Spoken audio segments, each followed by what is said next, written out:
mấy mấy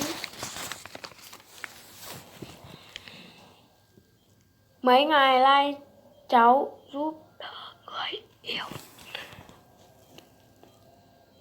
Thôi, cháu giúp đỡ người yêu cháu được chưa? Giúp đỡ người yêu sửa xe đạp rồi là sửa mấy cái thứ gì đó. Cháu giúp đỡ người yêu cháu được chưa? Giúp đỡ người yêu sửa xe đạp rồi là sửa mấy cái thứ gì đó. Mấy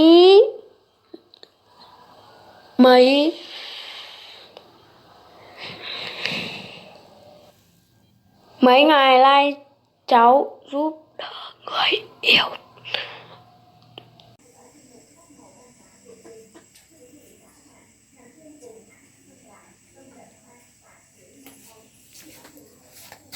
Chúc cái gì? Là hoa sen. Mang tiếng bye bye đây này. Ngoài này vẫn chưa đủ này. Cười gì?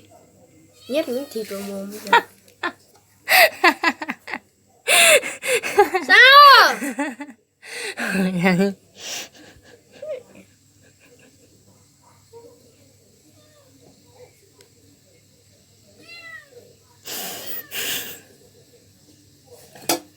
Có tiếc mà.